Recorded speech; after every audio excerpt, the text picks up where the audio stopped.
Hola, muy buenos días. Bienvenidos al webinar de V-Ray. Vamos a empezar en breves momentos. Ahora son las 11. Mi nombre es Xavi García y vamos a estar durante media hora más o menos viendo cómo podemos utilizar V-Ray para Rhino en aplicación de materiales para diseño de producto. Bien, básicamente os voy a explicar un poco la introducción de qué es lo que vamos a ver, lo que será el temario. Y vamos a ver un ejemplo práctico. Luego tendremos posibilidad de a través del chat trabajar con materiales y aplicar también luces y diferentes tipos de texturas.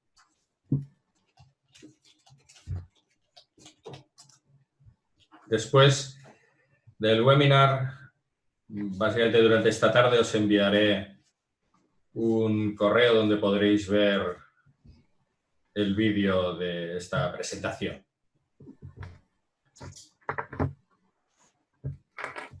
En el día de hoy vamos a trabajar con V-Ray para Rhino. Lo que vamos a hacer es que vamos a ver cómo añadir y aplicar materiales. También vamos a aplicar una luz. En concreto vamos a aplicar una luz de bóveda, la que se conoce como V-Ray Dome. Y luego también utilizaremos temas de técnicas de fotografía, aplicando en la cámara una profundidad de campo para acabar viendo cómo ajustar a través del sistema de visualización del render la imagen final. Voy a conmutar la pantalla para ir a ver la pantalla de Rhino. Bien, dentro de Rhino hemos de tener una serie de cuestiones en cuenta para poder trabajar con V-Ray. Bueno, V-Ray es un plugin de Rhino que se instala y se incorpora dentro de la carpeta de plugins, y lo que hace básicamente es añadir un menú desplegable para tener acceso a los comandos, y además también a través de una barra de herramientas que se coloca en la parte superior de la pantalla, donde están las barras de iconos de Rhino. En último lugar, por defecto, luego si queremos lo podemos cambiar de ubicación, se encuentra la barra de herramientas específica de V-Ray. Una de las cosas que hemos de tener en cuenta es que Rhino lleva un renderizador por defecto, con lo cual nos tenemos que asegurar que el render está funcionando .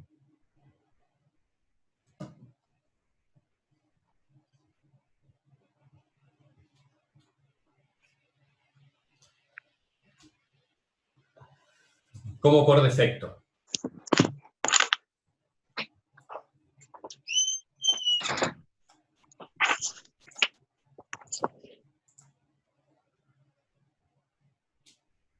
Para empezar a trabajar con V-Ray vamos a abrir lo que se llama el V-Ray Asset Editor.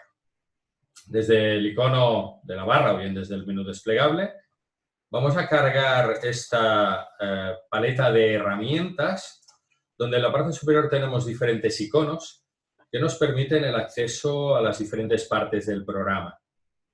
Tenemos acceso a la librería de materiales, a colocar luces, a trabajar con diferentes elementos de geometría, con las capas de renderizado, y también tenemos que trabajar con la opción de poder aplicar texturas.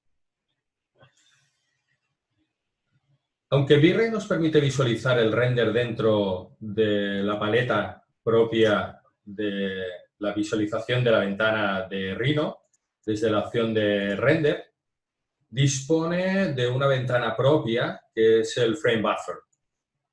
Si abrimos el Frame Buffer, nosotros podemos realizar un render a través del icono de renderizado para V-Ray, y este render será un render que se calcula de forma estática.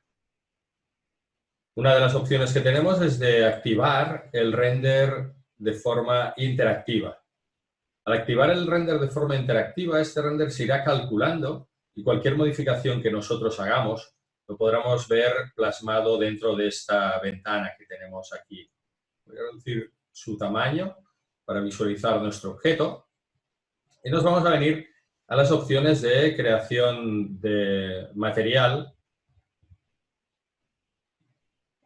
Para esto nos vendremos al primer icono y en la esquina inferior izquierda tenemos el botón que nos permite crear materiales. Vamos a empezar por crear un material del tipo genérico. Una vez creado este material de tipo genérico, podemos desplegar en la parte derecha, con este punta de flecha que tenemos aquí, podemos desplegar la visualización de cuál es el tipo de material que nosotros hemos creado. Y por lo tanto podremos realizar cambios desde el editor y ver en tiempo real cómo el material se va actualizando. Por ejemplo, yo tengo la posibilidad de venirme a las opciones de reflexión y especificar cuál es el tipo de reflexión que quiero crear. O, por ejemplo, de refracción. En este caso tenemos un valor de refracción de color negro, por eso se ve de forma mate. Si vamos ampliando este color, podemos ver cómo el material va aumentando lo que sería su refracción. Podemos decir que la refracción es como el efecto espejo. Vemos como cada vez se vuelve más brillante y nos está dando una sensación de color de espejo. Y vemos cómo empieza a reflejar la luz que tenemos como punto por defecto. Vamos a darle un valor de reflexión alto. Como vemos aquí, no solo nos refleja la luz, sino tenemos un mapa de entorno. Podemos ver aquí cómo nos está reflejando pues, lo que sería un tragaluz en la parte superior del techo. Para poder aplicar el material, lo que haremos será seleccionar cuál es el objeto al cual queremos aplicar este material. Por supuesto, hemos creado un material genérico, pero yo voy a renombrarlo para especificar cuál es el lugar, en este caso, que voy a aplicar. Va a ser el cable. Por lo tanto, le introduzco el nombre del material, va a ser cable.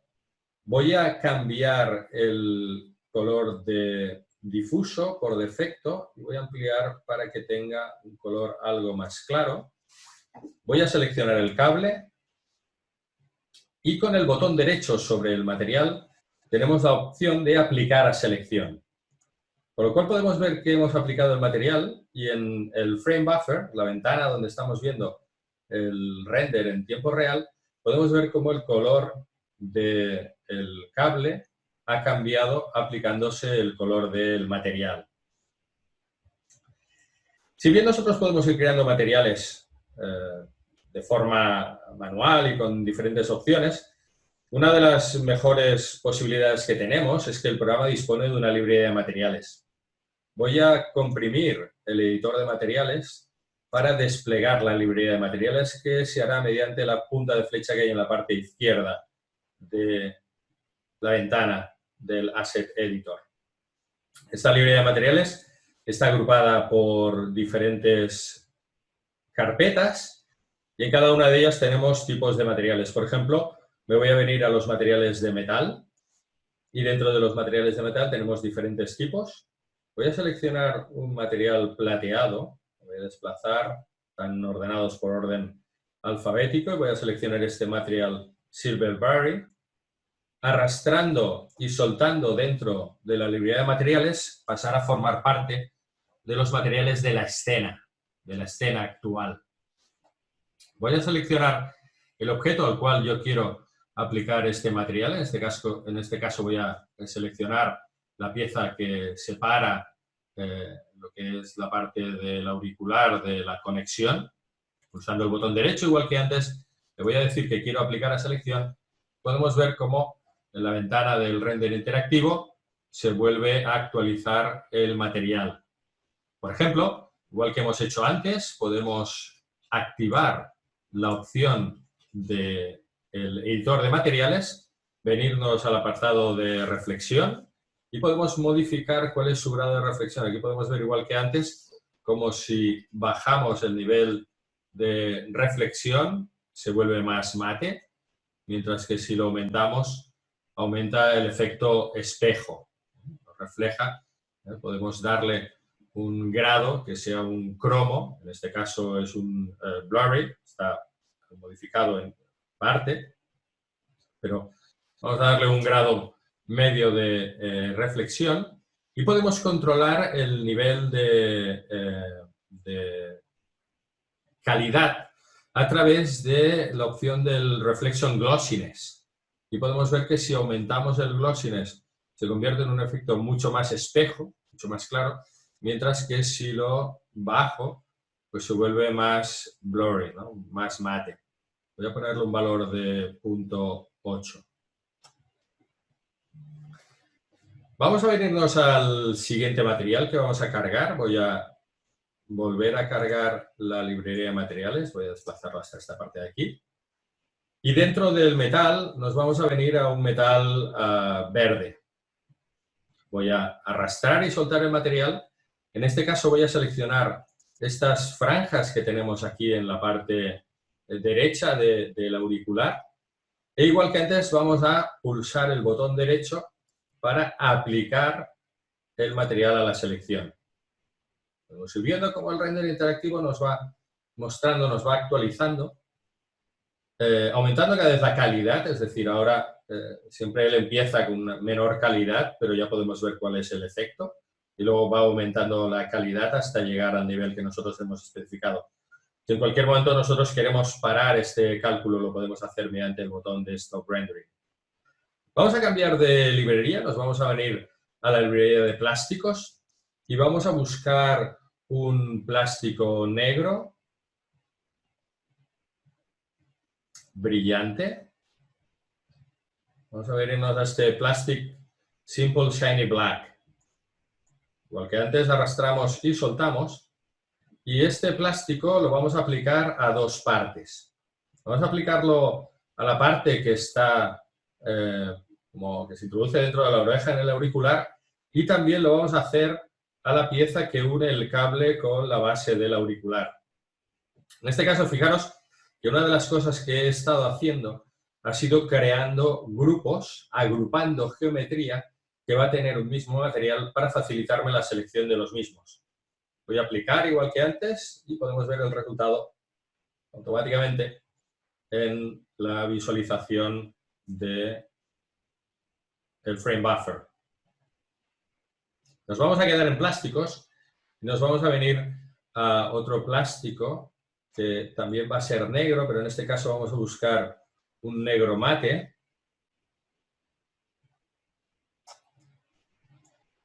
El Simply Glen es el Black.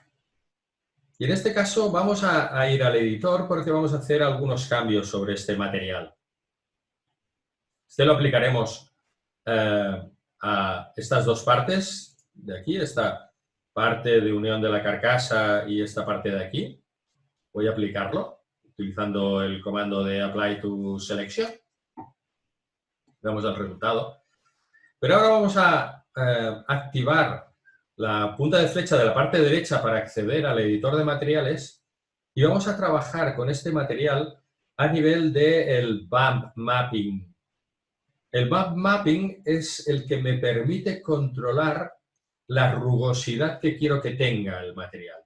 En este caso, como podemos ver, el bump mapping está activado. Tenemos aquí, mediante esta flechita que tenemos aquí, voy a ampliar el tamaño de esta ventana para que se vea con más detalle cuando despliegue. Y tenemos información de lo que sería el mapping que estamos usando y la cantidad que queremos usar de este mapping. En este caso vamos a entrar dentro del bump mapping mediante este botón de la textura. Aquí podemos ver el fichero de textura que se está aplicando, que es un tipo Noise A. Hay una librería de elementos que nosotros podemos utilizar predefinidos, que podríamos utilizar también un fichero con nuestra propia textura, por decirlo así. Y en este caso el valor que vamos a cambiar es el valor de la frequency. Fijaros que al ampliar el valor de la frequency lo que hacemos es ampliar el nivel de densidad del granito, ¿no? En este caso, fijaros que el manipulador o el manejador de intensidad, digamos que está limitado del valor 0.1, el más bajo, aquí vemos como un nivel de grabado bastante, digamos, vasto, hasta un valor de 20, pero nosotros podemos interactuar y si me interesa tener un valor de 30, lo podemos introducir y fijaros que ahora me ha aumentado el volumen de valores, la cantidad de valores que tenemos disponibles dentro de la frecuencia. Podemos trabajar a partir de ahora, si nos venimos con esta flechita para ir a la ventana anterior, podemos trabajar con la cantidad. Podemos ver cómo en la previsualización el nivel de rugosidad va, digamos, aumentando. Voy a ponerle nivel máximo. Vemos aquí cómo se nota que ya parece como si fuera incluso casi como terciopelo. Y también lo podemos ver en el nivel de grabado dentro de nuestro objeto. De hecho, fijaros que ahora, si vengo a las opciones del programa y quiero ver en detalle un objeto, no solo se me está actualizando la información de cara a la visualización de los materiales, sino que el zoom o el encuadre que yo haga dentro o el cambio del punto de vista que yo haga se me va mostrando en el render interactivo y él está recalculando esta información. Voy a volver a nivel de zoom y voy a hacer un encuadre para colocarlo en esta parte de aquí. Voy a ajustarlo un poquito para que se vea. Y, por ejemplo, le voy a poner un nivel de una cantidad de boom mapping de un valor de aproximadamente 1. Bien, nos vamos a ir al último material que vamos a aplicar. En este caso voy a comprimir esta parte de aquí y voy a ampliar la parte del editor de materiales para venir a este Plastic 03 Green. Y este Plastic 03 Green lo voy a aplicar a todo lo que sería la carcasa que se introduce dentro del apoyo en la oreja. Vamos a aplicarlo a la selección. Podemos ver cuál es el resultado de aplicarlo en el render. Si queremos ver un render de calidad, podemos de mayor calidad, es decir, que no sea interactivo, podemos parar el render interactivo. Nos venimos dentro del menú para decirle que queremos hacer un render estático. Y fijaros cómo ahora lo que hace es calcular este render estático con los valores de tamaño y calidad que hayamos establecido por defecto. Ese sería el render en función de la resolución y calidad que le hemos dado. Bien, vamos a irnos a trabajar con la luz. Por ahora hemos estado trabajando con una luz por defecto. Vamos a empezar a introducir nuestra primera luz y para ello vamos a colocar una luz. Aquí tenemos la paleta de herramientas desplegable de tipos de luz.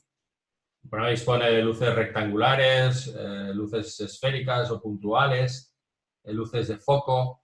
Incluso podemos trabajar con ficheros que nos provean los fabricantes de luces con un formato de archivo que se llama IES. Podemos trabajar con luces de tipo bombilla o la que nos interesa ahora es utilizar la luz de bóveda. Yo le voy a indicar que quiero insertar desde la vista en planta mi luz en este punto de aquí. Y esta luz puede tener un tipo de textura tipo HDRI, de alta calidad, High Dynamic Range Image, sería el tipo de archivo que estoy utilizando.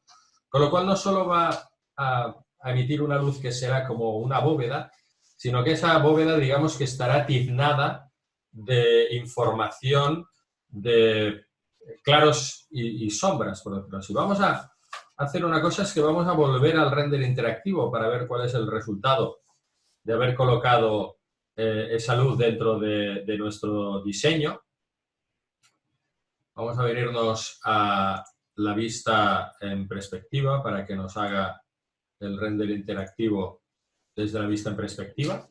Vemos que ahora ha cambiado y podemos ver cómo tenemos la parte de, digamos, del fondo que teníamos hasta ahora, que es este gris degradado, y ahora ha aparecido una zona oscura. En este caso estamos viendo una parte oscura de nuestro diseño, que sería el HDRI, la imagen HDRI que nosotros hemos colocado.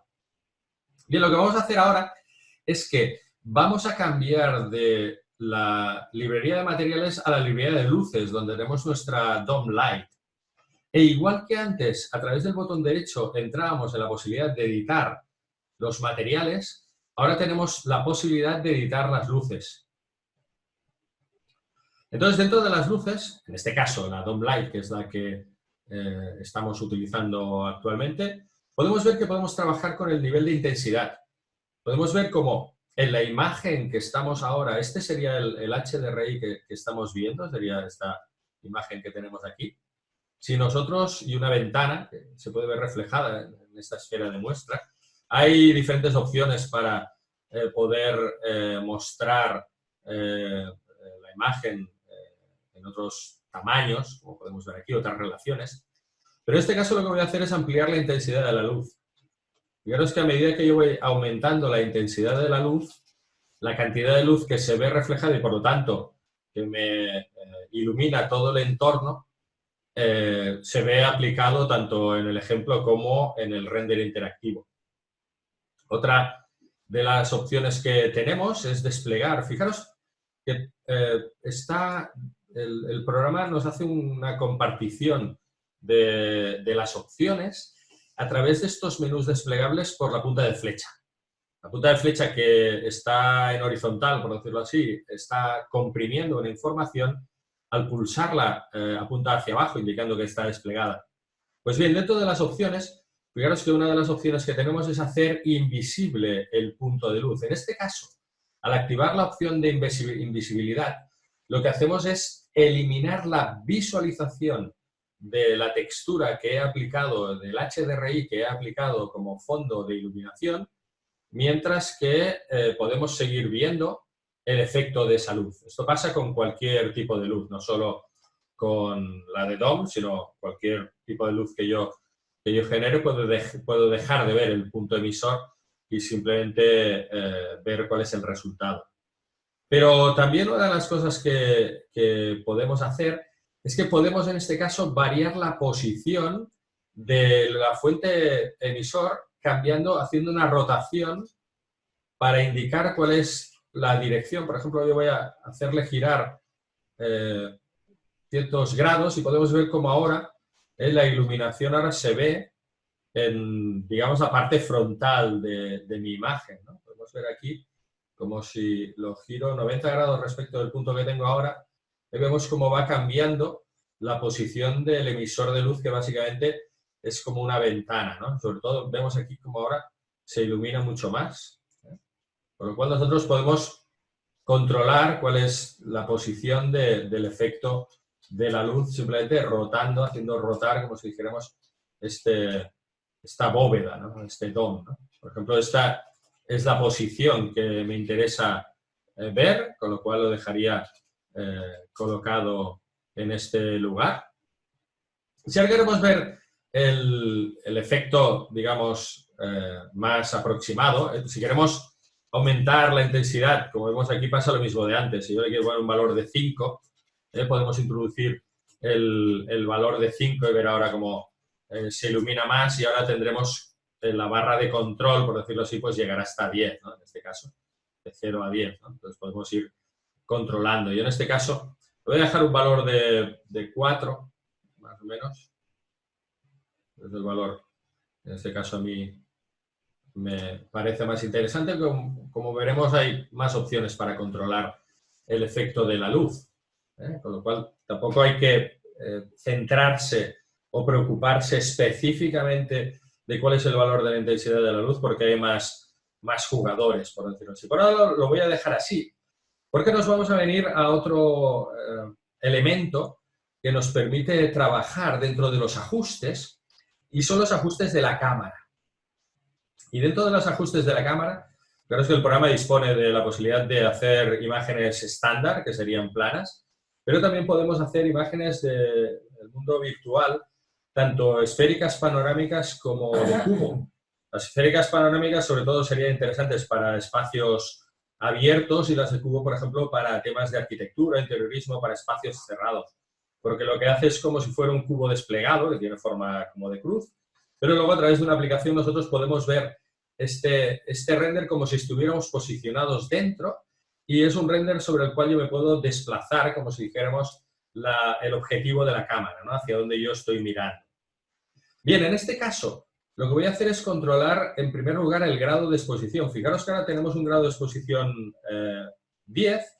Si yo cambio el grado de exposición a 8, fijaros cómo la imagen se ha puesto de un color más vivo. Es decir, la cantidad de luz que ahora estoy controlando, que estoy dejando pasar, por decirlo así, a través del objetivo de mi cámara, es superior, por lo tanto, puedo ver más calidad. Mientras que si hacemos lo contrario, por ejemplo, me voy a un valor de 12, antes os recuerdo que estábamos en un valor de 10, pues ahora vemos que es como si la intensidad de luz hubiera bajado, es decir, la cantidad de luz que ahora está entrando en el objetivo es inferior, ¿no? Yo para mi modelo voy a colocarle una intensidad de 8. Podemos ver cómo ahora si jugamos con el cambiar la posición, podemos controlar lo que es la cantidad de brillo que se aplica, la parte cromada, ¿no? La parte que tiene tanto, bueno, las dos partes, tanto el plástico negro como el metal cromado. Podemos ver que al cambiar la posición ahora se nota mucho más la posición del emisor de la luz, ¿no? Lo cual ahora pues puedo jugar con el tema de los reflejos y verlo como más claramente, ¿no?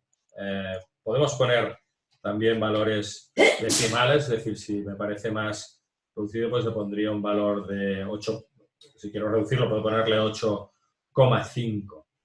Pero lo que me interesa ahora es trabajar con un efecto muy interesante, sobre todo cuando quiero destacar partes de mi modelo, que es la profundidad de campo, la depth field. Si activamos esta opción, lo que vamos a provocar es un desenfoque. De hecho, la profundidad de campo lo que nos permite es controlar cuál es el punto óptimo de enfoque y luego cuál es la cantidad de desenfoque que queremos dentro de nuestro diseño. Entonces, lo que voy a hacer ahora es que una vez activado, lo que voy a hacer en primer lugar es establecer cuál es la distancia que quiero, ¿no? Entonces, hay dos formas de establecer la distancia de profundidad de campo. Aquí voy a trabajar con esta profundidad de campo. Una es modificando el valor directamente desde aquí. Por ejemplo, ahora tenemos 200, pues voy a reducirlo a un valor a la mitad, un valor de 100.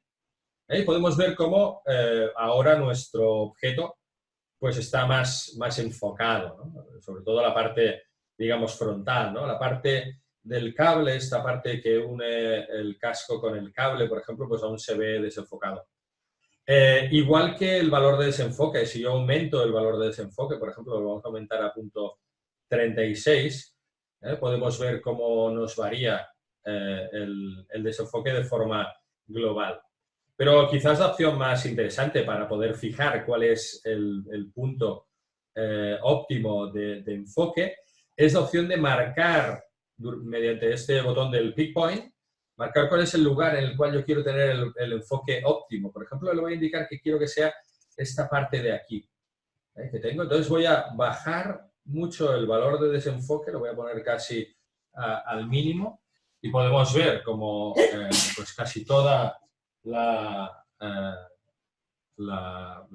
imagen se está viendo enfocada, mientras que si aumento el valor de desenfoque, le voy a poner un valor casi de 1, 0.75, vemos aquí como, digamos, ciertas partes, como es la parte que yo he marcado, luego la parte del auricular y una parte de la zona derecha se ven enfocadas y el resto ya se ve altamente desenfocado, ¿no? Vemos como a medida que yo voy bajando el enfoque, digamos, de primer plano o alrededor del punto de la distancia, porque esta distancia, digamos, que es radial, no solo de este punto, sino si este punto está a la misma distancia se ve igualmente enfocado.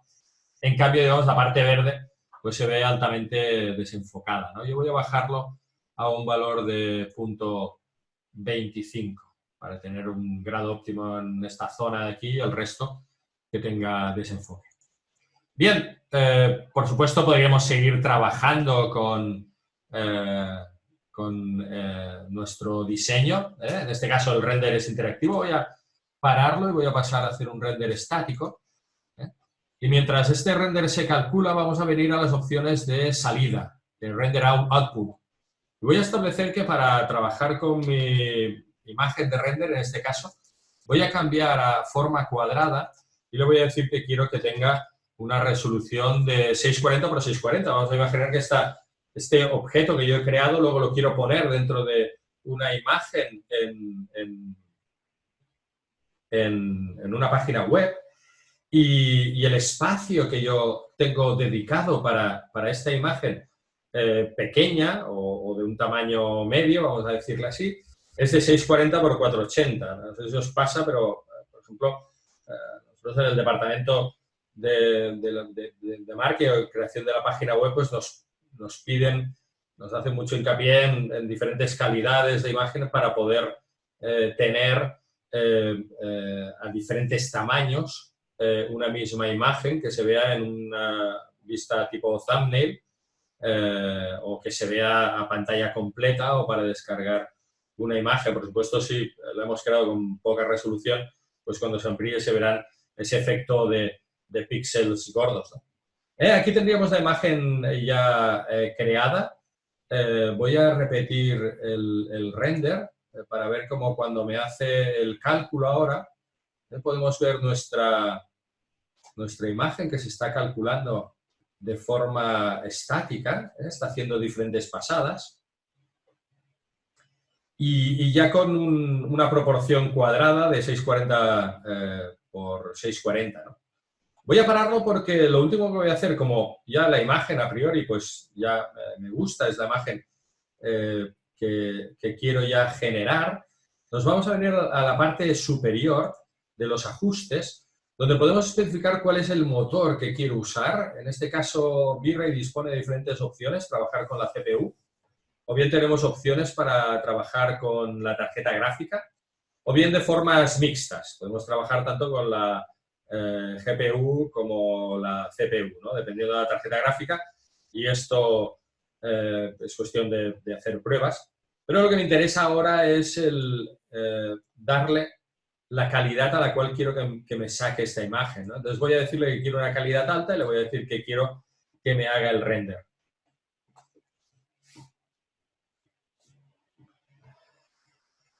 Bien, está calculando el render, está haciendo las diferentes pasadas.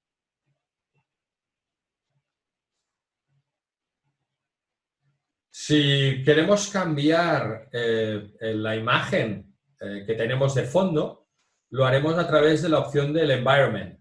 Aquí tenemos un background aplicado y dentro de este background tenemos esta imagen actualmente y desde el formato de archivo podríamos cambiar y colocar, pues por ejemplo, el objeto que fuera pues dentro de una tienda o dentro de un expositor. Es decir, podríamos hacer un poco como fotomontaje, ¿no? Sería una de las opciones que tendríamos dentro de las texturas de entorno. Tenemos para controlar los diferentes valores, ¿no?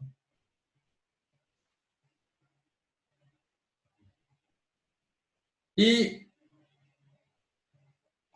voy a darle por bueno, voy a parar este render, porque lo que vamos a hacer es ya un poco de postproducción.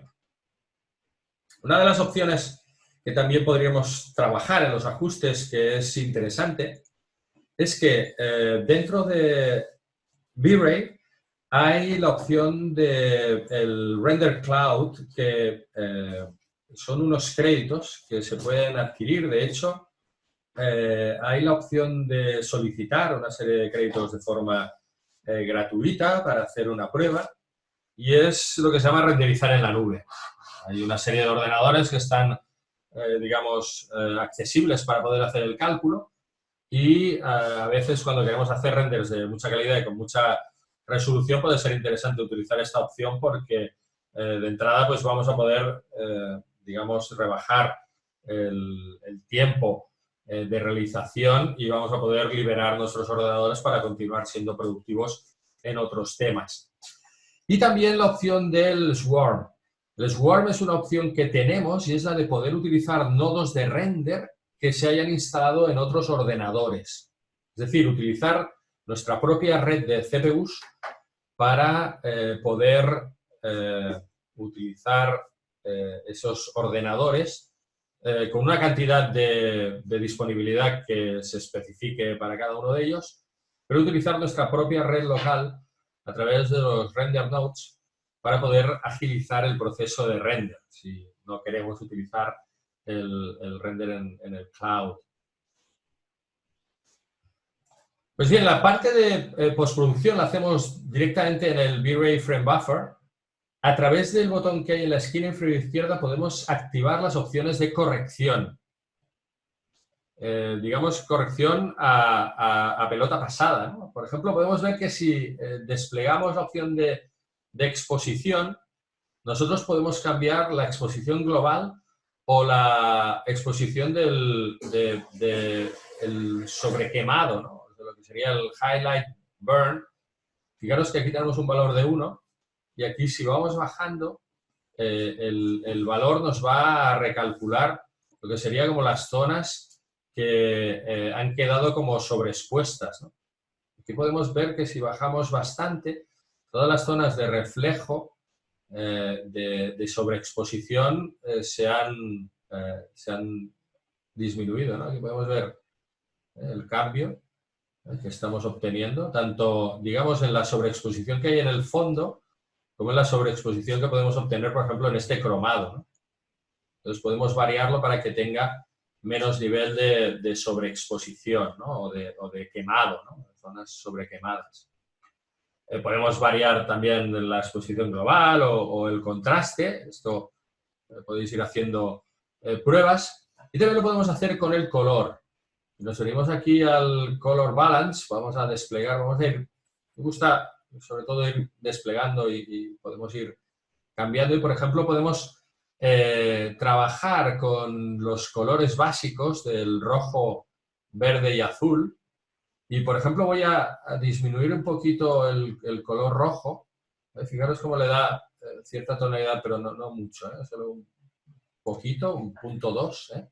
Pero es que si nos pasamos, por ejemplo, y el amarillo, veis que coge una tonalidad muy, muy amarillenta, ¿no? Voy a bajarlo solo un poquito, lo voy a dar hacia la parte, en este caso, si vamos al azul sería una parte más como metálica, ¿no? Con lo cual le voy a poner un 0.4, por ejemplo, del color azul. Vemos cómo va variando. Si queremos, podemos entrar dentro del valor. Y nos vamos a venir a la parte de la curva. Fíjense aquí, vamos a activar la opción de curva. Vamos a contraer esta parte de aquí y vamos a desplegar esta parte de aquí. Entonces tenemos lo que sería la curva de diseño, donde nosotros podemos seleccionar un punto y podemos modificar. Fijaros que al ir cambiando esto, se nos está oscureciendo por la parte de abajo, o está aumentando el brillo por la parte de abajo, con lo cual yo puedo ir modificando esto para darle un poco más oscuro por aquí. Me puedo venir a la parte de arriba y tenemos lo mismo, pero vemos aquí como la parte alta, ¿no? Como darle más iluminación global, o menos iluminación global. Yo, por ejemplo, le voy a decir que quiero que me venga pues, por esta parte de aquí, ¿no? Podemos también como acercarnos o alejarnos. Vemos aquí como tenemos como más o menos control desde aquí. Con menos movimiento tenemos más control y desde aquí con menos movimiento digamos que tenemos más control, ¿no? Pues bien, una vez tenemos vamos a desplegar nuestro render acabado, podemos proceder a guardar el render actual y, bueno, tenemos varios formatos para guardar los renders. Disponemos de todos estos formatos que tenemos aquí y podremos proceder a hacer pues, el siguiente paso, ¿no? Si queremos cambiar de resolución, como os comentaba antes, pues nos vendremos al render output. Le puedo decir que quiero esto una calidad de 1024 por 1024 y le decimos que nos vuelva a calcular el render, con lo cual ahora nos está mostrando el render. Fijaros que ahora tengo aquí hecho un zoom, voy a ampliarlo para que se vea con más detalle. Este sería como el tamaño. Lo sigo a hacer un poquito más grande. Tenemos el cuadrado de 1024 por 1024. Este punto de aquí. Nos está haciendo el cálculo. Ahora va haciendo las diferentes pasadas hasta llegar al nivel de calidad alta. Y podríamos volver a guardar la imagen. Y voy a cambiar de vista. Me voy a venir otra vez a la que estamos viendo. Bien, en resumen hemos visto que con V-Ray tenemos un plugin que nos permite realizar un renderizado de alta calidad dentro de Rhino, que ese renderizado lo podemos hacer de forma estática y de forma dinámica, que tenemos una serie de elementos, de opciones para poder aplicar materiales, crear materiales avanzados o bien utilizar los que hay en la librería o en Internet. También hay diferentes lugares donde se pueden encontrar librerías o materiales específicos de V-Ray. Podemos colocar luces y podemos trabajar con su intensidad. Podemos hacer renderizados con diferentes calidades en el apartado de ajustes y colocar diferentes entornos. Y que luego tenemos dentro del Frame Buffer la posibilidad de ver de forma interactiva o de forma estática una imagen y luego hacer postproducción, hacer retoques sobre esa imagen hasta obtener el resultado final.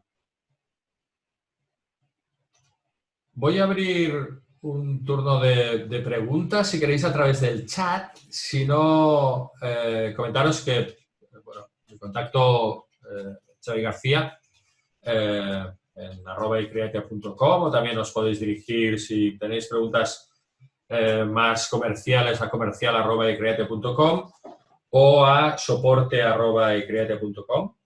También os dejo el teléfono que ahora podéis usar si tenéis alguna cosa urgente que tratar.